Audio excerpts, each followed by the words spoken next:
Vamos a ver o a tratar de acercarnos a una perspectiva del papel de la música en la adoración y en el gran conflicto. Entonces, ¿ustedes recuerdan cuál es el logo de la iglesia adventista? ¿Cuál es el logo de la iglesia?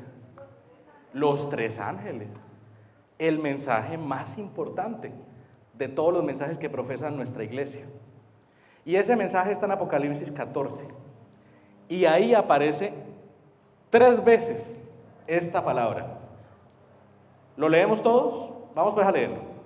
Dice, primer mensaje: vi volar por en medio del cielo a otro ángel que tenía el evangelio eterno para predicarlo a los moradores de la tierra, a toda nación, tribu, lengua y pueblo, diciendo a gran voz: temed a Dios y dadle gloria, porque la hora de su juicio ha llegado, y adorad a aquel que hizo el cielo, la tierra, el mar y las fuentes de las aguas. Segundo mensaje: otro ángel le siguió diciendo: ha caído Babilonia, la gran ciudad, porque ha hecho beber a todas las naciones del vino del furor de su fornicación. Tercer mensaje: y el tercer ángel lo siguió diciendo a gran voz: si alguno adora a la bestia y a su imagen, y recibe la música en su frente o en su mano, él también beberá del vino de la ira de Dios, que ha sido vaciado puro en el cáliz de su ira, y será atormentado con fuego y el azufre delante de los santos ángeles y el Cordero. Y el humo de su tormento sube por los siglos de los siglos, y no tienen reposo de día ni de noche los que... Ahora, eso nos pone en una perspectiva bastante interesante. Primer punto del que vamos a hablar. El tema de la música en la adoración y en la iglesia no es un tema de gustos personales. Y esa es la razón por la cual el tema de la música es tan controversial, porque toca nuestros gustos. ¿O qué creen ustedes? ¿Y a quién le gusta que se le metan con los gustos? A nadie.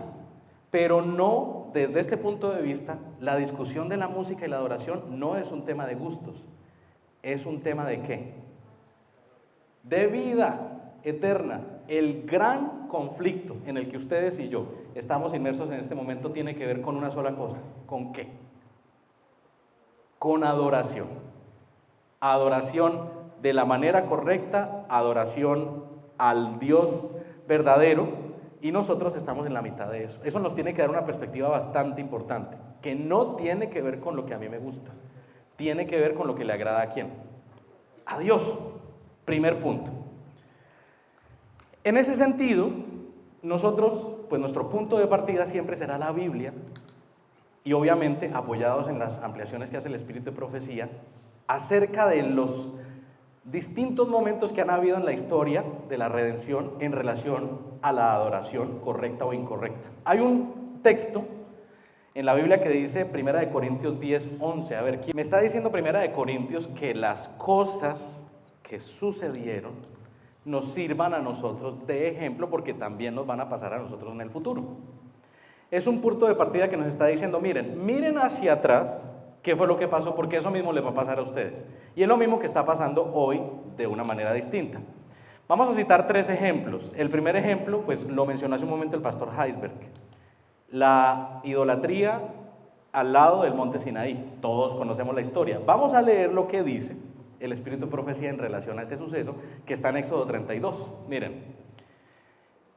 La hermana Elena de Hoy habla en relación a la multitud mixta, refiriéndose a todas aquellas personas que acompañaban el pueblo de Israel, que acompañaba a los israelitas desde Egipto y daba continuamente origen a dificultades y tentaciones. Los que la componían decían haber renunciado a la idolatría. Fíjense ustedes, eran personas que estaban transitando con el pueblo de Israel en el mismo propósito, en el mismo momento histórico, y decían haber renunciado a la idolatría de Egipto, y profesaban adorar al Dios verdadero. O sea que estaban por dentro o por fuera de la iglesia. Estaban por dentro, pero su educación y disciplina anteriores habían moldeado sus hábitos y sus caracteres, de modo que en mayor o menor medida estaban corrompidos por la idolatría y la irreverencia hacia Dios. ¿Qué me está diciendo ese texto? Miren, nosotros normalmente cuando abordamos las experiencias o los sucesos de la historia de la redención, los podemos abordar desde la perspectiva literal y desde la perspectiva simbólica. Todo el tránsito del pueblo de Israel, para nosotros, hoy en día, tiene una perspectiva simbólica en el sentido de que nosotros hoy en día somos el Israel espiritual. En ese tiempo era el Israel terrenal.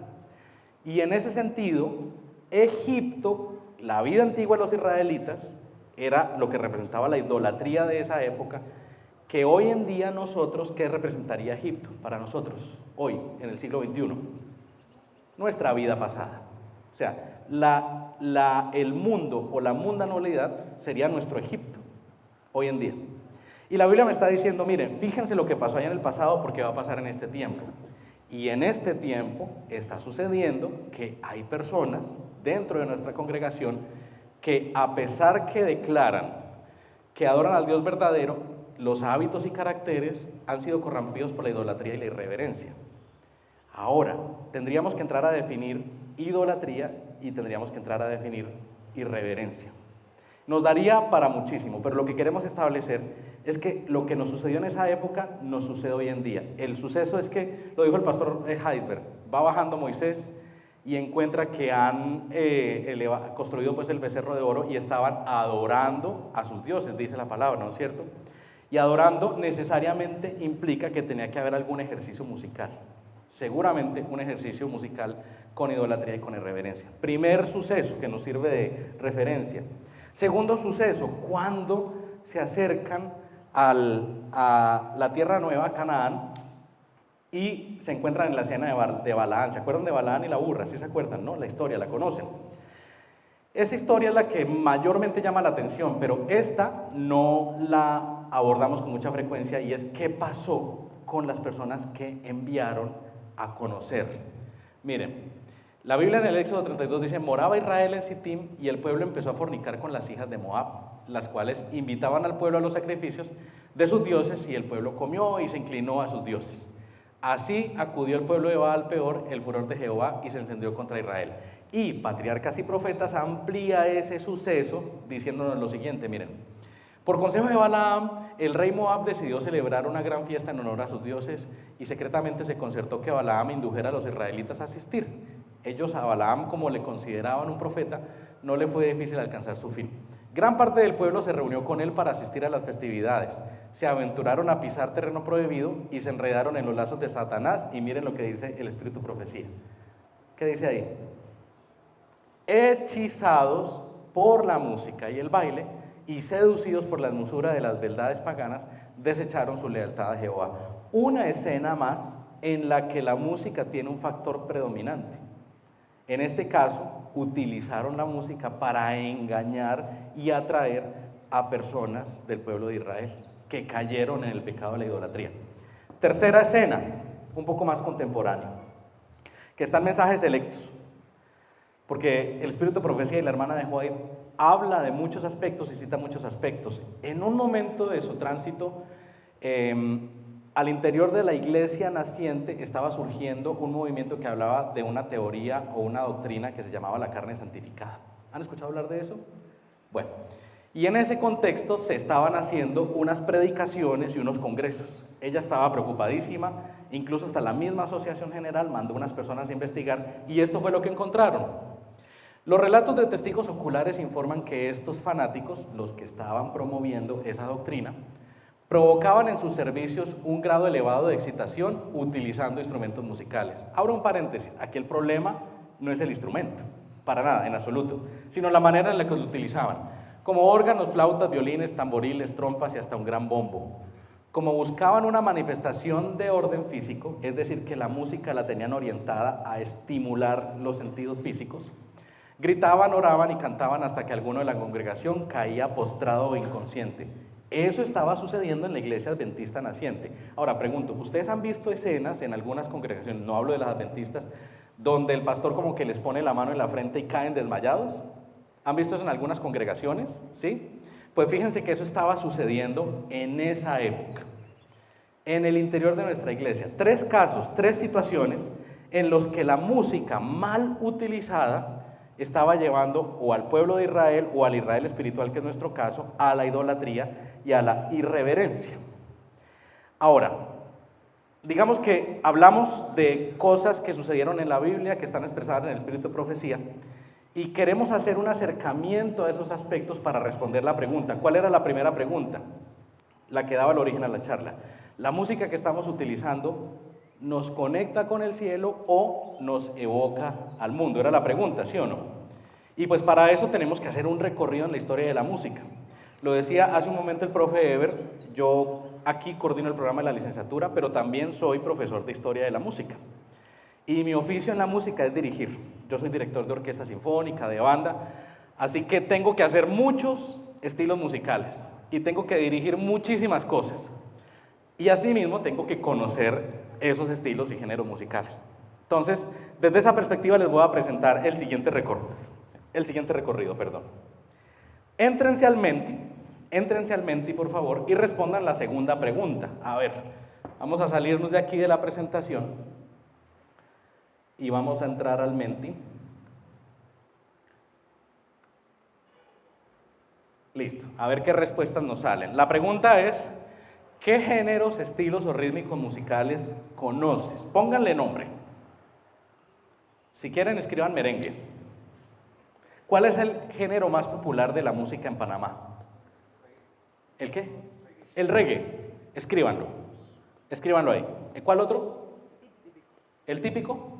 ¿Y el típico a qué se...? Escríbanlo, pero ¿a qué se refiere? La cumbia. La cumbia, exactamente. A ver, estamos esperando que se conecten, es el mismo número. Miren que esta es una charla en la que pueden sacar el celular. Aprovechen, eso no es de todo el tiempo. Éntrense a menti.com y ponen ese código. Me devuelvo. A ver, me voy a devolver. Ah, miren, ahí está. Ya empezaron a responder. Gospel, reggaetón, salsa. Sigan respondiendo. Géneros que ustedes conozcan, de los que conocen el nombre. Reggaetón está 2 veces, género típico, la cumbia, el pop, la salsa, por supuesto, el reggaetón volvió a aparecer, el jazz, escriban el jazz, a ver, ¿ya está el jazz? Ah, ya salió el jazz, ok.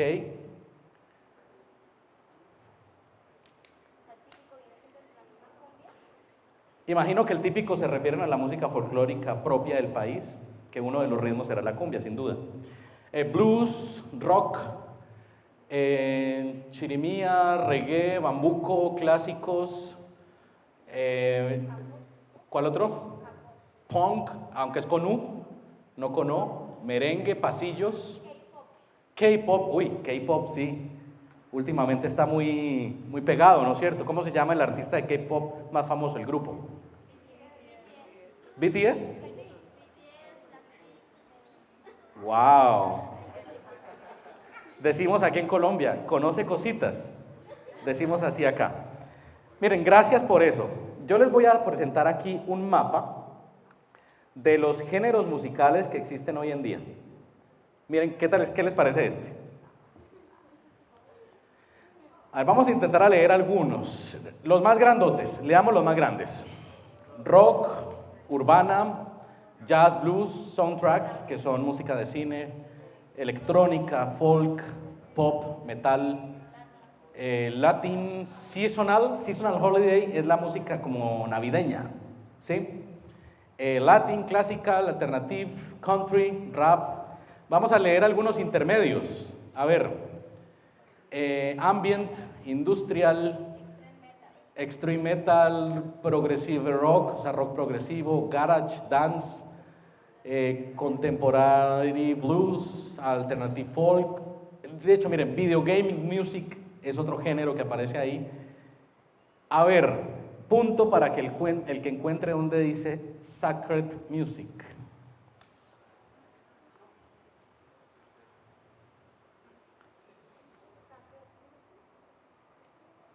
O spiritual music,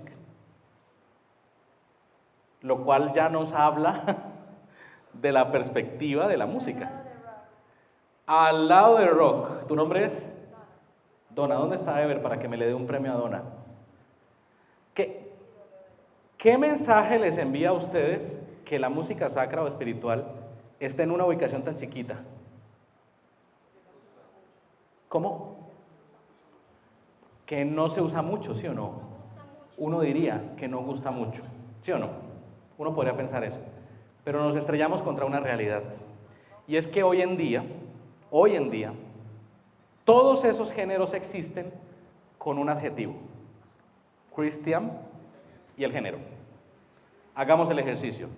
Christian rock, Christian jazz, Christian electronic, Christian metal y así sucesivamente. ¿Es así o no es así? Hoy en día enfrentamos una falacia gigantesca y por eso estamos tan confundidos, porque se nos ha dicho que todos los géneros populares, seculares y en cierta manera idólatras, con el solo hecho de poner la palabra God o Jesus, automáticamente queda cristianizado, lo cual es un problema muy grande. Y para poder entender ese fenómeno, pues nos tenemos que devolver a la historia de la música para entender cómo comenzó y cómo llegamos a eso. En un mundo donde todo esto hoy en día, en teoría, es cristiano. Y pregunta, ¿creen ustedes que en nuestras iglesias están estos géneros cristianos? ¿Hay pop cristiano? Muchísimo. ¿Hay rock cristiano? Sí, hablo de nuestra iglesia. ¿Hay folk cristiano? ¿Habrá reggae cristiano? Estamos inundados de reggae cristiano. Pero como la idea es que nos devolvamos, pues vamos a hablar o a tratar de definir qué es un género musical. La idea es que uno en las presentaciones no lea tanto, pero acompáñenme a leer, miren. Un género musical es una categoría que reúne una cantidad de composiciones musicales que comparten distintos criterios de afinidad, como o su función, o su instrumentación, o el contexto social en el que es producida. Entonces, la música se puede agrupar por géneros, bien sea por la función que cumple, o bien sea por el tipo de instrumentación en el que está construida, o bien sea por el tipo de contexto social en el que se desarrolla. O sea, que no hay una única manera de estructurar los géneros musicales. Recuerden que estamos respondiendo ¿cuál pregunta? La música que utilizamos para adorar a Dios nos conecta con el cielo o nos evoca al mundo. Y ya establecimos que todos esos géneros que entre comillas son del mundo, hoy en día se han cristianizado y están inundando nuestra iglesia.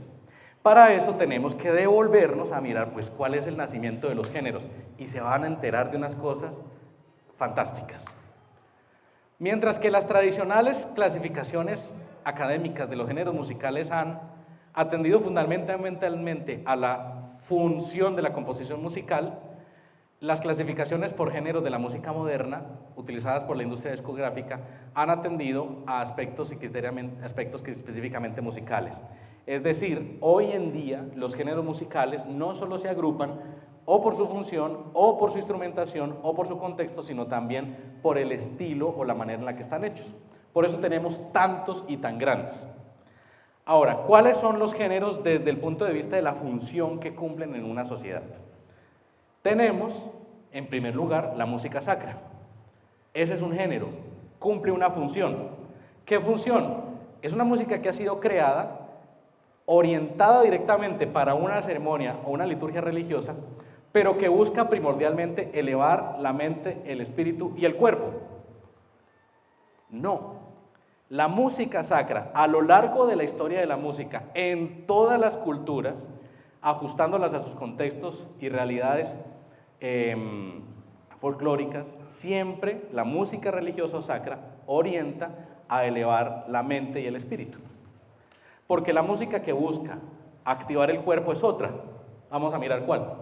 La música profana o secular, que viene del griego secular y que significa siglo, o sea, la música de este siglo, es toda aquella música creada para fines distintos al del rito religioso, que está opuesta a lo espiritual, opuesta a la moralidad y opuesta a la integridad. Es decir, que nosotros ¿cómo podemos definir la música profana o secular? Pues la que no está orientada a una actividad religiosa, pues automáticamente es una música secular. Ahora, dentro de la música secular nosotros tenemos la música culta y académica, que es la que nosotros llamamos música clásica.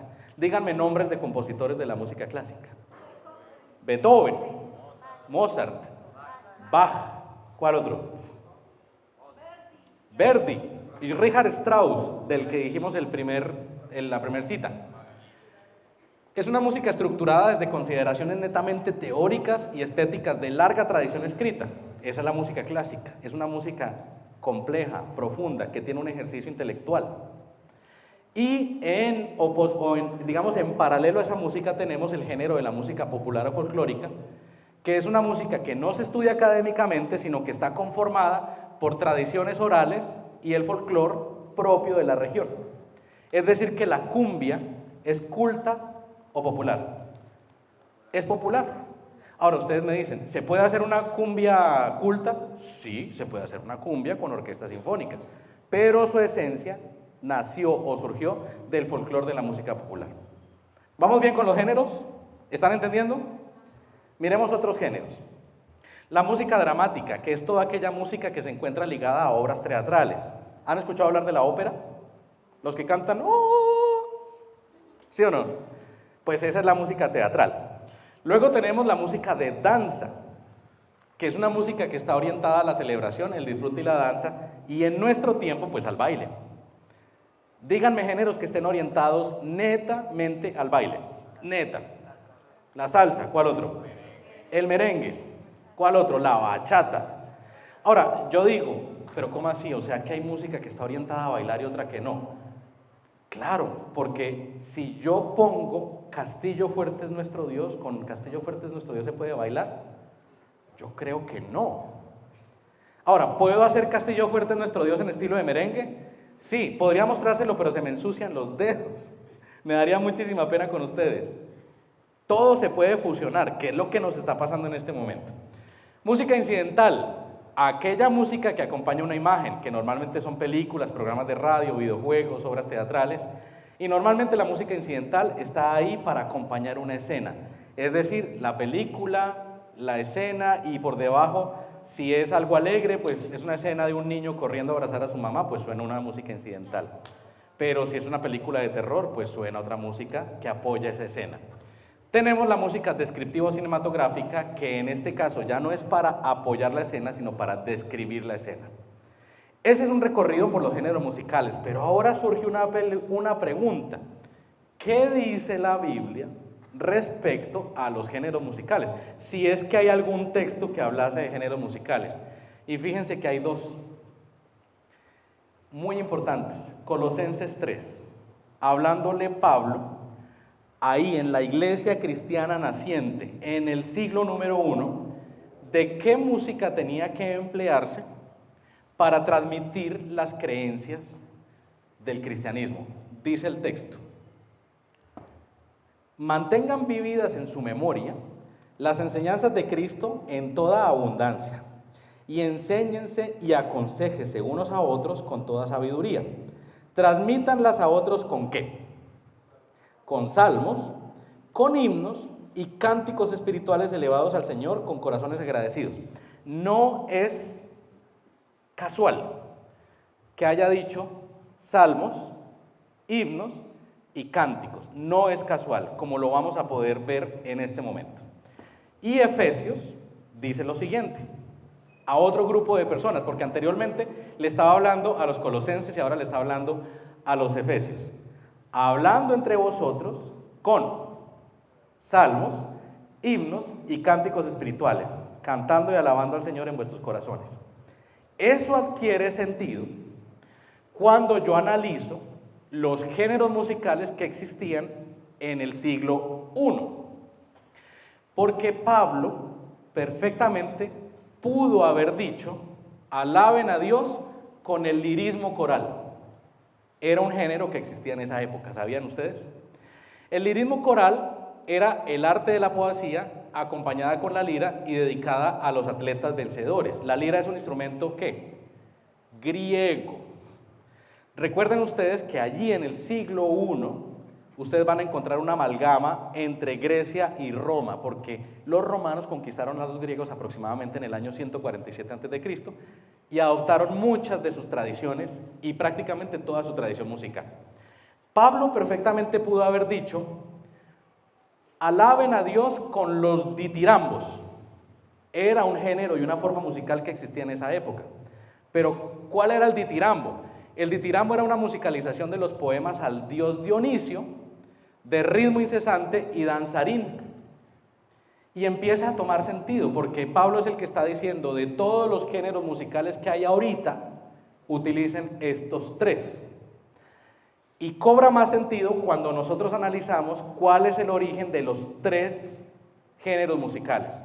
Además, porque Pablo es muy inteligente, y es que está diciendo: alaben a Dios con tres tipos de formas musicales, donde cada una pertenece a las tres culturas que estaban mezcladas en la iglesia cristiana primitiva.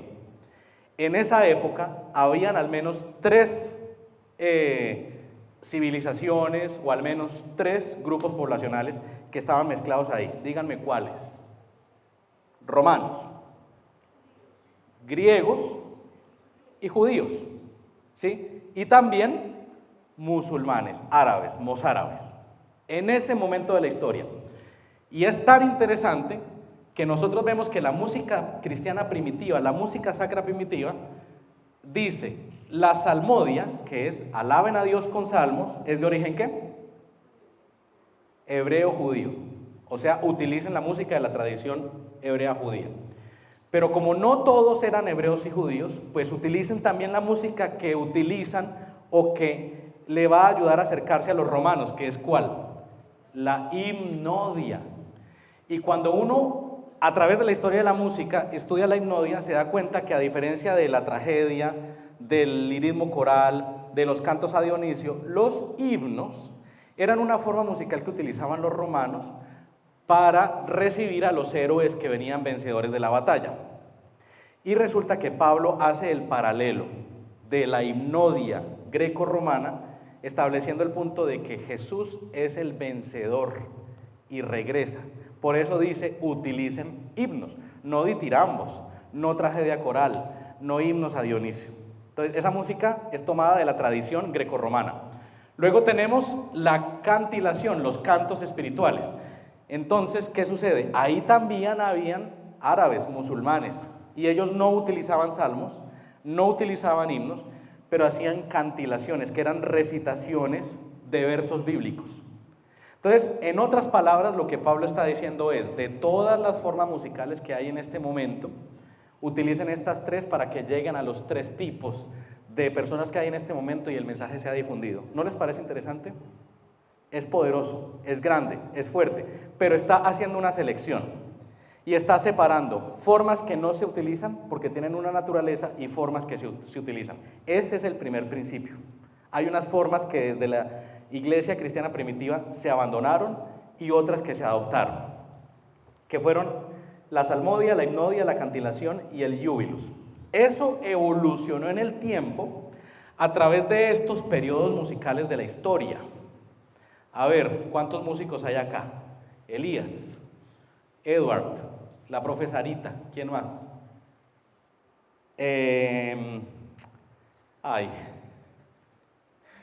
Laura. ¿Y aquí? ¿Alguno estudia música? ¿Tu nombre? Alejandro. Todos los que estudiamos música, sí o sí, tenemos que estudiar la historia de la música, porque nos ayuda a entender cómo ha evolucionado la música, la función, la estructura, la forma, la composición. Miren, esos son los periodos. El primer periodo es el periodo medieval, que se extiende más o menos desde el inicio de la iglesia cristiana primitiva en el 323 después de Cristo hasta el año 1300, más o menos.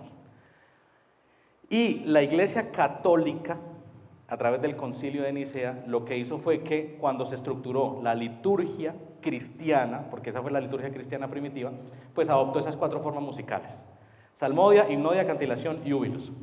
Eso evolucionó después al periodo del Renacimiento. ¿Han escuchado hablar de Leonardo da Vinci? Víctor Hugo, todos esos, Miguel Ángel, todos esos artistas son del periodo del Renacimiento, posiblemente los más grandes. De las obras más imponentes que hay es la pintura de la Capilla Sixtina. ¿Saben a qué me refiero? Imagínense un hombre, Miguel Ángel, pintando la Capilla Sixtina en el año 1520. Algo absolutamente impresionante. Luego sigue el periodo del barroco, donde el músico más famoso es Bach.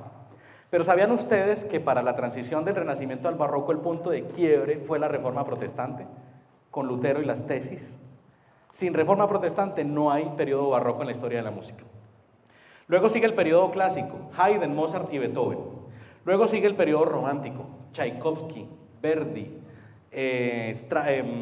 Schubert, Schumann. Luego sigue el periodo del mundo moderno, donde están las formas musicales modernas. Ahora, no vamos a profundizar en eso, pero a lo largo de todos los periodos de la historia de la música, siempre, de acuerdo a la función de la música, estuvo separada la música sacra de la música ¿qué? Secular o profana. ¿Cómo lo vamos a poder observar en este video? Bueno, aquí hay un panorama del siglo XX, donde están las formas dominantes del siglo XX, mírenlas acá. Tenemos el jazz, fue una de las primeras formas, nació en 1930 aproximadamente. Luego el country, luego el folk, luego el pop, luego el rock, el metal, la música alternativa, el hip hop, el rap y las urbanas. Fue más o menos la evolución en el siglo XX y en el siglo XXI. He preparado un video para que ustedes puedan ver esto de manera mucho más explícita. Comparte características con la instrumental, obvio. Es bonita. Sí, bonita. Música vocal profana del Renacimiento. ¿Notan que están separadas? Son muy distintas. Tienen búsquedas completamente distintas. Música sacra del barroco.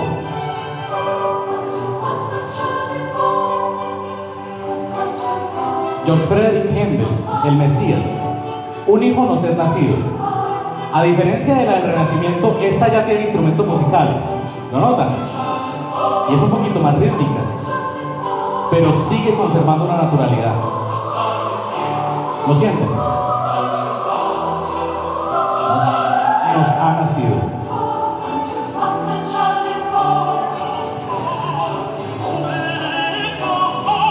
Música profana del barroco.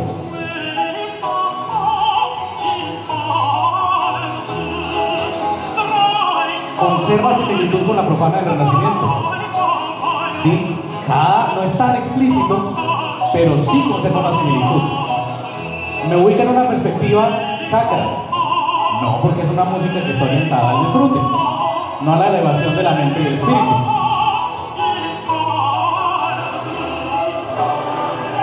Música sacra del clasicismo, del siglo de Beethoven.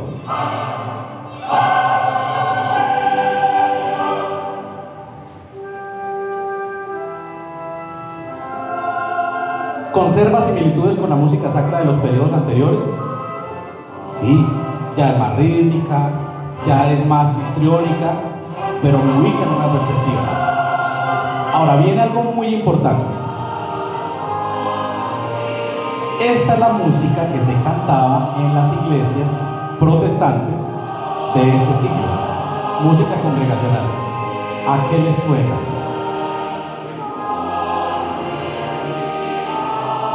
¿A qué se les parece? A nuestros himnos. Nuestros himnos, como género, nacieron en la Reforma Protestante a través de una forma musical que se llama el coral luterano. ¿Esta música moviliza el cuerpo o eleva la mente? Eleva la mente y el espíritu. Este himno, Beat to My Vision, compuesto en 1892, es la música sacra de finales del siglo XIX. Hermoso. Pero ya suena más a una canción, se viene acercando más a lo nuestro. Aquí es donde se empieza a poner interesante, porque las fronteras entre la popular y la sacra empiezan a diluirse. Música sacra de 1920. ¿Esto es un qué? Un negro espiritual que tiene una historia de fondo profunda. Era la música que los negros se liberaban de la esclavitud física a través del canto espiritual. Pero es una música que tiene unas particularidades que bajaron a este género.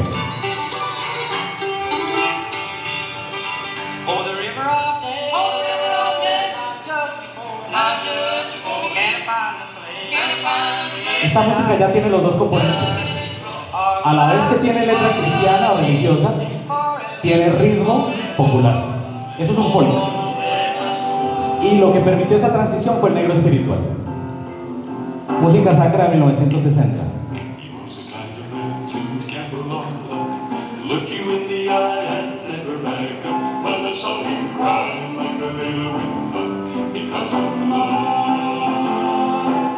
En este momento la música ya tiene los dos componentes mezclados. Ya no se puede diferenciar.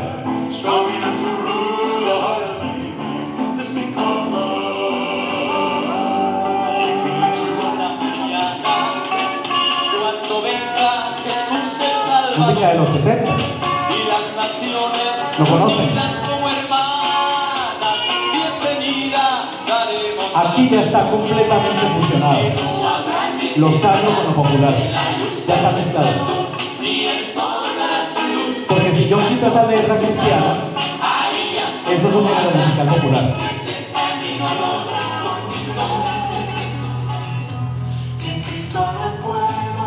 Música de los 80, ¿lo conocen? Este género musical pertenece al género de la balada pop, que es el 90% de la música que hacemos hoy en la iglesia. No estoy diciendo que sea mala ni buena, estoy diciendo que a través de la historia de la música se fusionó la música sacra con la popular, y hoy en día son muy difíciles de separar. Si yo quito esa letra, es una balada, no lo puedo negar, es una balada que pertenece al género popular. ¿Es bonita? Sí. ¿Los conecta? Seguramente, a más de uno lo conecta. Pero estamos estableciendo un punto y es la mezcla de los géneros musicales. Música sacra de los 90.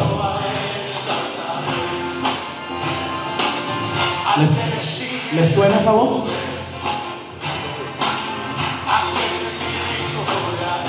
¿Conocen el cantante? Esto, si yo le quito la letra religiosa, es un rock pop. Si le quito la letra, es un rock pop. Ya no la puedo separar. Está completamente mezclada. Y aquí vamos. En la última que les puse. A ver si ustedes me dicen qué género es.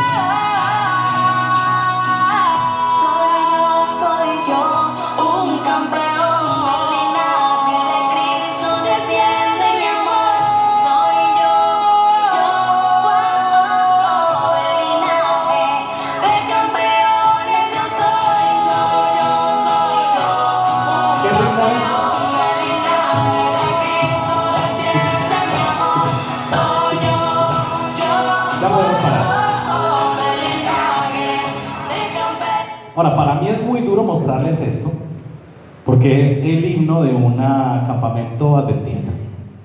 Pero lo que estamos estableciendo, recuerden que yo a ustedes no les dije que les iba a dar respuestas. Lo que les dije es que los voy a mandar a que se hagan preguntas. Y lo que acabamos de establecer es que Pablo nos dice, de la música que hay, escojan algo distinto a lo secular. Y hoy en día, la música que utilizamos ya no está separada, porque como se pueden dar cuenta, esto es un rock pop con una letra religiosa empleada en nuestra congregación, lo cual es un problema, tenemos que declararlo, es un problema. Y nos deja en este problema, que son las declaraciones que hace Elena de White en relación a la música y al manual de la iglesia. Aquí tenemos un problema. Miren lo que dice el manual de la iglesia en la página 146. ¿Me puedo tomar tal vez 5 minutos más? Sí, gracias. Y me voy a ir al tercer párrafo. Acompáñenme. Debe ejercerse gran cuidado en la elección de la música en nuestro hogar, en las reuniones sociales, en las escuelas y en las iglesias.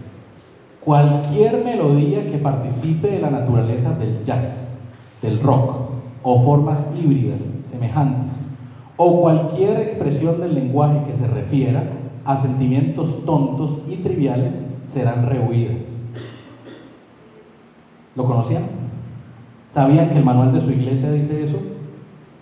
El manual de su iglesia les está diciendo, miren, ¿qué significa la palabra rehuir? Como huyan, como aléjense, como separen. Separen la música que participe de la naturaleza del jazz y del rock. ¿Por qué? ¿Por qué Elena de White nos dice eso?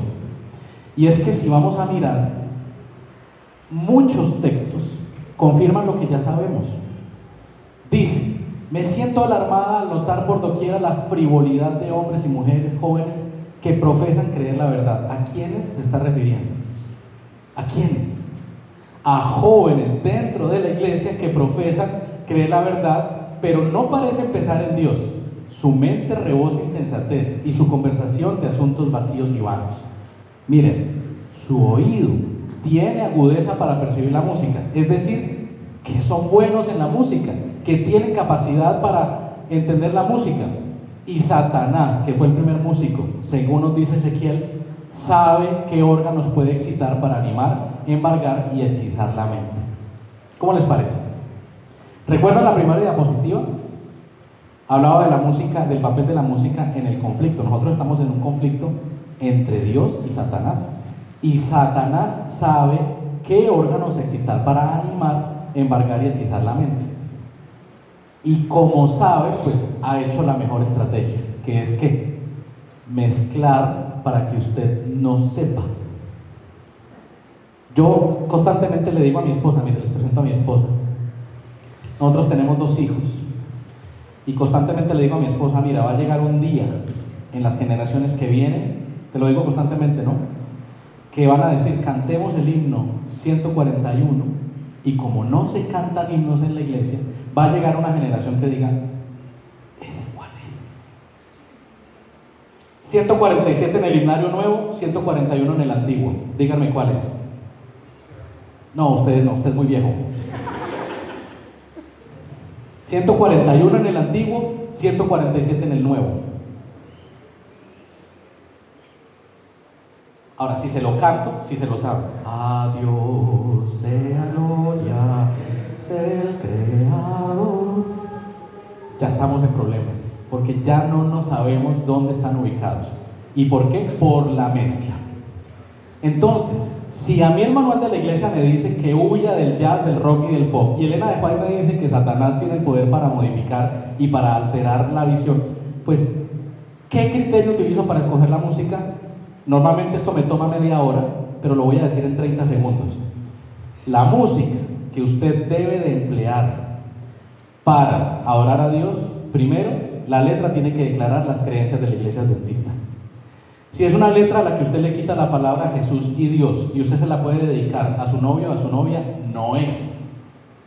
Si es una letra que habla solamente de solidaridad, perdónenme la vida, yo sé que les gusta esta canción, pero que habla solo de meterme en tus zapatos y no declara una doctrina de la iglesia, no es. La teología tiene que estar amarrada directamente a las doctrinas que nosotros profesamos, porque tenemos que ser distintos. Tercero, la fuente, ¿quién la compone? Porque hoy en día estamos utilizando música de compositores de iglesias cristianas en nuestra iglesia adventista y estamos implementando música que la compusieron en creencias que ellos no comparten con nosotros. Cuarto, lo que despierta en ustedes esa música. Está supremamente comprobado que la música despierta cosas. Y si es una música que a usted lo ubica en una perspectiva de adoración, es decir, que si mueve del cuello para arriba, esa música es muy digna. Pero si mueve del cuello para abajo, empieces a hacer preguntas. Ahora, no es suprimirlo, es encontrar un equilibrio. ¿Dónde lo ubica? ¿En una iglesia, en una taberna, en un bus, en un festival, en un concierto de rock? Usted puede hacerse esa pregunta. Y por último, después de que usted termina de escuchar esa canción, ¿está pensando en el mensaje de los 3 ángeles? O sea, ¿el mensaje fue tan poderoso que lo dejó imbuido acerca de las doctrinas en las que usted cree? Por eso les decía, yo no los voy a mandar a la casa con respuestas. Son ustedes quienes se tienen que hacer estas preguntas. Finalizo con estas 3 declaraciones de Elena de White para que se vayan animados y decididos a hacer una reflexión después de esta conversación. Voy a leer, acompáñenme. El Espíritu Santo no tiene nada que ver con el desorden perturbador y la barajunda que me fueron mostrados en enero pasado. Satanás trabaja en medio del estruendo y de la confusión producida por esa clase de música. ¿A cuál música cree que se estaba refiriendo? A la mezcla de música popular con sacra, la cual, si fuera dirigida debidamente, serviría para alabar a glorificar a Dios. El diablo hace que tenga el mismo efecto que la mordedura ponzoñosa de la serpiente. Segundo texto. Las cosas que han ocurrido en el pasado también acontecerán en el futuro. Hoy es el futuro.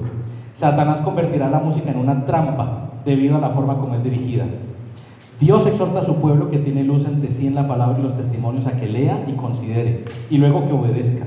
Se han dado instrucciones claras y definidas a fin de que todos comprendan, pero la comezón que experimentan ciertas personas por originar alguna cosa nueva determina el surgimiento de doctrinas extrañas y destruye en gran medida la influencia de aquellos que podrían ser un poder para realizar el bien si estuvieran firmes su confianza en la verdad que el Señor les ha dado. Cuarto párrafo. Tienen un gran tambor, 2 panderetas, un contrabajo, 2 violines, una flauta y 2 cornetas, un órgano y unas pocas voces, con un himnario que tienen Garden of Spices, que era un himnario que para la época era un himnario pentecostal, no un himnario adventista, y acompañaban las palabras sagradas con melodías bailables. Mire lo que le está diciendo, acompañaban palabras sagradas con ritmos bailables. Nunca han utilizado nuestros propios himnarios, excepto cuando hablan los pastores Britt y Haskell. ¿Se parece a lo que está pasando hoy? Definitivamente.